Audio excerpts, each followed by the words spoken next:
Hello everyone, कैसे हो आप सब। आई होप आप सब अच्छे से होंगे।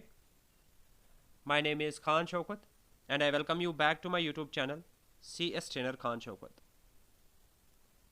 आज से हम जनरल नॉलेज के रिलेटेड एक नई प्रैक्टिस सेट सीरीज़ यहाँ पे शुरू करेंगे और आज के लेक्चर में हम बात करने वाले हैं रिगार्डिंग द इंटरनेशनल ऑर्गेनाइजेशंस। ये वाला टॉपिक आपके एस आई फाइनेंस के सिलेबस में एज इट इज़ मैंशनड है और भी बहुत सारे जेके एसएसबी एग्जामिनेशंस में ये वाला टॉपिक कॉमन रहता है। आज की क्लास में हम पर्टिकुलरली बात करेंगे यूनाइटेड नेशंस के बारे में। तो चलो हम शुरू करते हैं आज की क्लास को। लेकिन आज के लेक्चर को शुरू करने से पहले I request you all to subscribe to this channel and do not forget to like and share the video. So let us start our discussion about our question number 1. The United Nation was formed in the year dash. आपको बताना है United nation को किस साल में establish किया गया था। क्वेश्चन नंबर 1 का करेक्ट आंसर रहेगा ऑप्शन बी 1945। और अगर मैं एग्जैक्ट डेट की बात करूंगा, एग्जैक्ट डेट है 24 अक्टूबर 1945। ये डेट भी आप याद रख लेना। और आपको एक और पॉइंट यहाँ पे पता होनी चाहिए, 24 अक्टूबर को हम हर साल क्या मनाते हैं, द यूनाइटेड नेशन डे। और यूनाइटेड नेशन को एस्टैब्लिश करने के कुछ मेन रीजंस थे, कुछ मेन पर्पसेस थे, जैसे कि इंटरनेशनल पीस एंड सिक्योरिटी को मेंटेन करना, इकोनॉमिक एंड सोशल डेवलपमेंट को प्रमोट करना, हायर राइट्स को प्रमोट करना। तो इन सारे पर्पसेस के लिए यूनाइटेड नेशन को एस्टैब्लिश किया गया था।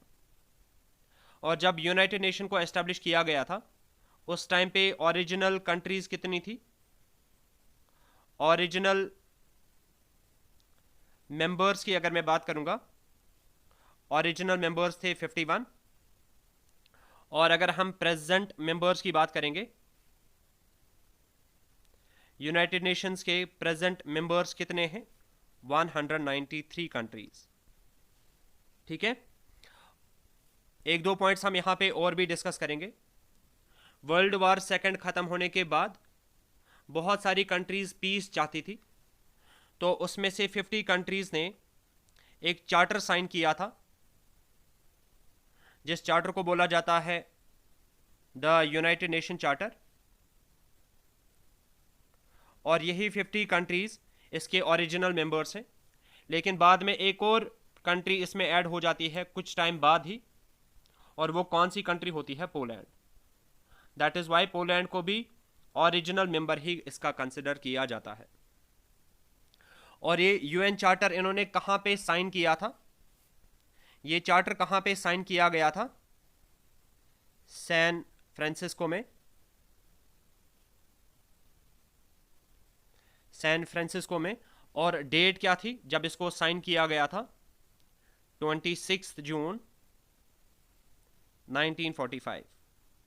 इस डेट पे इस यूएन चार्टर को साइन किया गया था। हाउएवर ये फिर फोर्स में कब आया, 24 अक्टूबर 1945 को। और अगर हम प्रेजेंट मेंबर्स की बात करेंगे, मैंने आपको ऑलरेडी बताया प्रेजेंट मेंबर्स कितने हैं यूएन के, 193। और जो लेटेस्ट कंट्री है जिसने यूएन को ज्वाइन किया, that is south Sudan. South Sudan. और इन्होंने किस साल में यूएन को ज्वाइन किया था, जुलाई 2011। ये सारे पॉइंट्स आप एज इट इज याद रख लेना, बिकॉज इन सब पे ऑलरेडी किसी ना किसी एग्जामिनेशन में क्वेश्चन पूछा गया है। Let us now talk about question number 2। The headquarter of the United Nations organization is located in. आपको बताना है यूनाइटेड नेशंस ऑर्गेनाइजेशन का हेडक्वार्टर कहां पे लोकेटेड है। क्वेश्चन नंबर 2 का करेक्ट आंसर रहेगा option C, New York. Next question के बारे में बात कर लेते हैं। The predecessor of the United Nations was. आपको बताना है यूनाइटेड नेशंस का प्रेडेसर कौन था। क्वेश्चन नंबर 3 का करेक्ट आंसर रहेगा option A, the league of Nations. League of Nations के रिलेटेड भी आपको 2-3 पॉइंट्स पता होने चाहिए, जैसे कि लीग ऑफ नेशन को एस्टैब्लिश किया गया था 1919 में, और किस पर्पस के लिए इसको एस्टैब्लिश किया गया था, इंटरनेशनल पीस एंड सिक्योरिटी को मेंटेन करने के लिए। लेकिन जब लीग ऑफ नेशंस सक्सेसफुल नहीं रहा सेकेंड वर्ल्ड वॉर को कंट्रोल करने में, तो इसकी एक्टिविटीज़ को फिर सीज किया गया। ठीक है, नेक्स्ट पॉइंट जो कि आपको इसके रिलेटेड याद रखना है, लीग ऑफ नेशंस को एस्टैब्लिश किया गया था अंडर द ट्रीटी ऑफ वर्सलस, और इस ट्रीटी ऑफ वर्सलस के रिलेटेड आपको एक और पॉइंट यहां पे याद रख लेना है, दैट इज जो इंटरनेशनल लेबर ऑर्गेनाइजेशन है, इसको भी क्रिएट किया गया था under the Treaty of Versailles. Next question के बारे में बात कर लेते हैं, who coined the name United Nations. आपको बताना है यूनाइटेड नेशंस जो टर्म है, ये जो नाम है, ये किसने कॉइन किया था। क्वेश्चन नंबर 4 का करेक्ट आंसर रहेगा option B, Franklin D Roosevelt. यहीं पे आपको एक और पॉइंट यहां पे याद रखना है, जो यूएन का ओरिजिनल लोगो है वो किसने बनाया था, ओलिवर लिंकॉलन ने। ये सारे ऐसे क्वेश्चंस हैं जो कि किसी ना किसी पेपर में पूछे गए हैं। नेक्स्ट क्वेश्चन के बारे में बात कर लेते हैं, there are dash official language in the United Nations. United Nations में टोटल कितनी ऑफिशियल लैंग्वेज हैं। इस क्वेश्चन का जो करेक्ट आंसर रहेगा that will be option D, 6 official language. और वो 6 ऑफिशियल लैंग्वेज क्या है, एक है Arabic, second is Chinese, third one is English, fourth one is French, fifth one is Russian, and the last one is Spanish. ये हैं 6 official language of the United Nations. Next question के बारे में बात कर लेते हैं, how many organs are there in the United Nations. आपको बताना है यूनाइटेड नेशंस में टोटल कितने ऑर्गन्स हैं। क्वेश्चन नंबर 6 का जो करेक्ट आंसर रहेगा that will be option C, there are 6 organs of the United Nations. और वो 6 ऑर्गन्स क्या है, इसके बारे में हम अगले क्वेश्चन में डिस्कस करेंगे। Talking about over question number 7, which among the following is not an organ of the United Nations. आपको बताना है फ्रॉम द गिवन 4 ऑप्शंस, इनमें से कौन सा ऑर्गन नहीं है यूनाइटेड नेशंस का। इस क्वेश्चन का करेक्ट आंसर रहेगा ऑप्शन डी, एमनेस्टी इंटरनेशनल। ये यूनाइटेड नेशन का ऑर्गन नहीं है। अब अगर हम यूनाइटेड नेशंस के 6 ऑर्गन्स के बारे में बात करेंगे, एक ऑर्गन आता है जनरल असेंबली, दूसरा ऑर्गन आता है international court of justice, third organ आता है सिक्योरिटी काउंसिल। इसके अलावा कौन कौन सा ऑर्गन आता है, इकोनॉमिक एंड सोशल काउंसिल। एक और इसका ऑर्गन आता है दैट इज ट्रस्टीशिप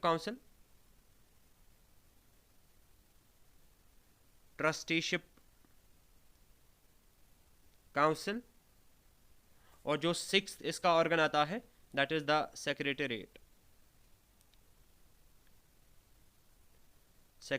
ठीक है, सो ये 6 ऑर्गन्स आते हैं यूनाइटेड नेशंस के।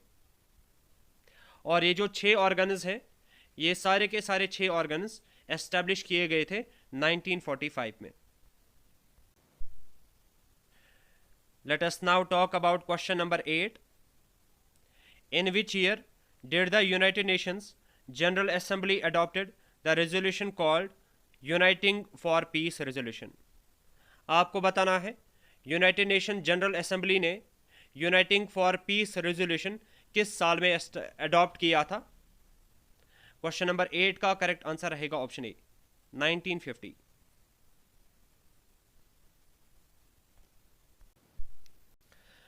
Let us now talk about question number 9. Which organ of the United Nations has suspended its operations since 1994? आपको बताना है यूनाइटेड नेशन के किस ऑर्गन ने अपने ऑपरेशंस को सस्पेंड किया 1994 में? इस क्वेश्चन का जो करेक्ट आंसर रहेगा that will be option B, trusteeship council.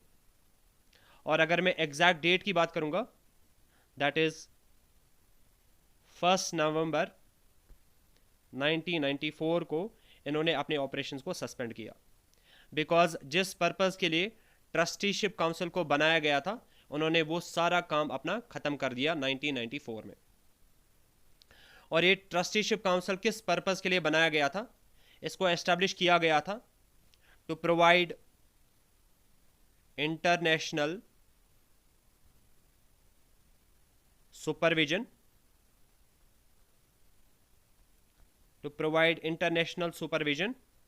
of 11 trust territories। 11 trust territories को सुपरविजन प्रोवाइड करने के लिए ट्रस्टीशिप काउंसिल को बनाया गया था और प्रमोट करने के लिए their advancement towards self government और इंडिपेंडेंस। और ये जो 11 ट्रस्ट टेरिटरीज है ये सारी टेरिटरीज या तो आज के ज़माने में इंडिपेंडेंट है या इन्होंने अपनी सेल्फ गवर्नमेंट बनाई हुई है। That is why trusteeship council ने अपने ऑपरेशंस को सस्पेंड किया।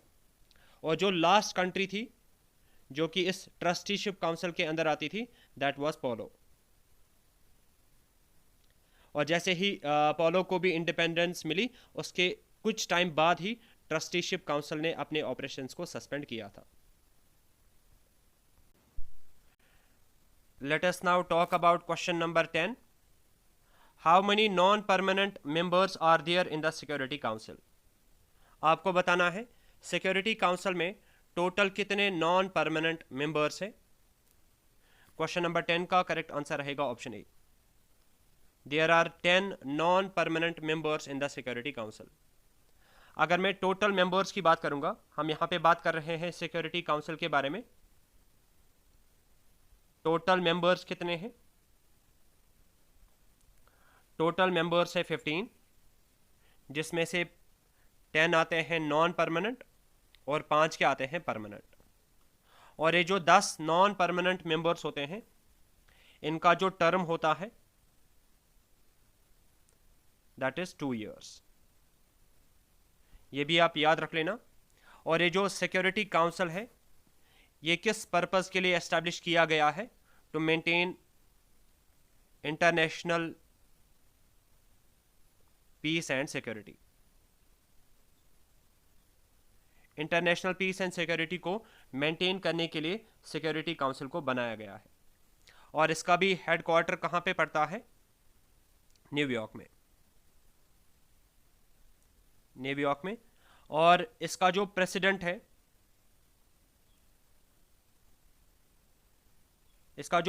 है, वो चेंज होता है every month on rotational basis. I hope ये सारे पॉइंट्स आपको अच्छे से समझ में आ रहे हैं। नेक्स्ट क्वेश्चन के बारे में बात करते हैं। The 5 permanent members of the United Nation security council are. आपको बताना है यूनाइटेड नेशन सिक्योरिटी काउंसिल के 5 मेंबर कंट्रीज कौन सी हैं? परमानेंट मेंबर कंट्रीज कौन सी है? क्वेश्चन नंबर 11 का करेक्ट आंसर रहेगा option B, China, France, Russia, USA and UK. और इन्हीं 5 मेंबर कंट्रीज के पास क्या है? Veto power. वीटो पावर क्या है? It is the power of permanent members to veto.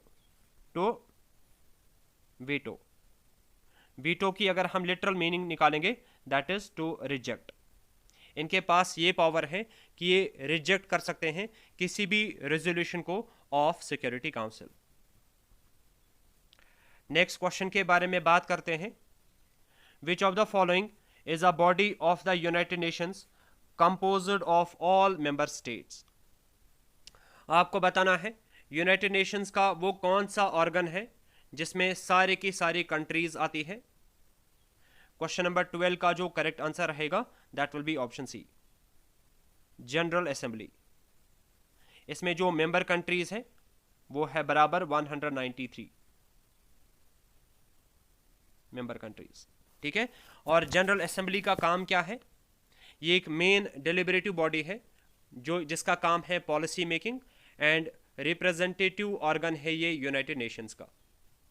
और जनरल असेंबली में हर साल मीटिंग स्टार्ट होती है in the month of September.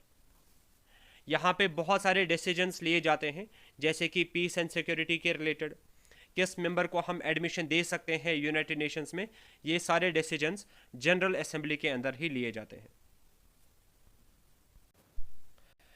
Next question के बारे में बात करते हैं। The office of the United nation general assembly is in. आपको बताना है यूनाइटेड नेशन जनरल असेंबली का जो ऑफिस है या हेडक्वार्टर है वो कहाँ पे लोकेटेड है। क्वेश्चन नंबर 13 का करेक्ट आंसर रहेगा ऑप्शन बी, न्यूयॉर्क।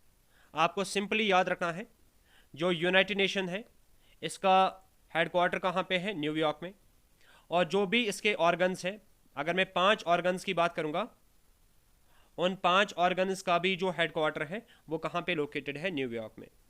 हाउएवर एक ही का हेडक्वार्टर न्यूयॉर्क से बाहर है, उसके बारे में हम अभी बात करेंगे। क्वेश्चन नंबर 14 के बारे में बात करते हैं। What is the term of United Nations secretary general. आपको बताना है यूनाइटेड नेशंस का जो सेक्रेटरी जनरल होता है इसका टर्म ऑफ ऑफिस कितने साल के लिए होता है। क्वेश्चन नंबर 14 का करेक्ट आंसर रहेगा ऑप्शन डी, 5 ईयर्स। और ये जो सेक्रेटरी जनरल है इसका टर्म ऑफ ऑफिस रिन्यूएबल होता है, यानी कि इसको दोबारा से भी रिन्यू किया जा सकता है। अब आप मुझे कमेंट सेक्शन में मेंशन करके बताओगे करंट सेक्रेटरी जनरल कौन है यूनाइटेड नेशंस का। Everybody will mention it in the comment section. Next question के बारे में बात कर लेते हैं। The head office of international court of justice is situated at. आपको बताना है आईसीजे यानी कि इंटरनेशनल कोर्ट ऑफ जस्टिस का हेडक्वार्टर कहाँ पे लोकेटेड है। ये आपको इंपॉर्टेंटली याद रख लेना है। इस क्वेश्चन का करेक्ट आंसर रहेगा ऑप्शन बी, हैग, नीदरलैंड्स।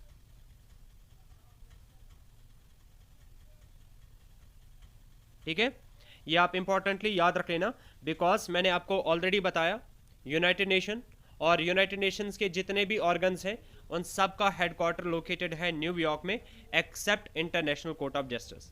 और इंटरनेशनल कोर्ट ऑफ जस्टिस का हेडक्वार्टर कहाँ पे लोकेटेड है, हैग, नीदरलैंड्स में। अब अगर हम आईसीजी के बारे में यहाँ पे 2-3 पॉइंट्स और भी डिस्कस करेंगे। आईसीजी जे जो है ये एक जुडिशियल ऑर्गन है यूनाइटेड नेशन का, एक जुडिशियल ऑर्गन है यूनाइटेड नेशन का। इसका काम क्या है, टू सेटल लीगल डिस्प्यूट्स। जो भी कंट्रीज के बीच में लीगल डिस्प्यूट्स हैं उनको सेटल करने का काम किसका होता है, आईसीजे का, यानी कि इंटरनेशनल कोर्ट ऑफ जस्टिस का। और आईसीजे में ऑफिशियल लैंग्वेज कौन कौन सी है, इसके अंदर खाली 2 ऑफिशियल लैंग्वेज आ जाती हैं, एक है इंग्लिश और दूसरी है फ्रेंच।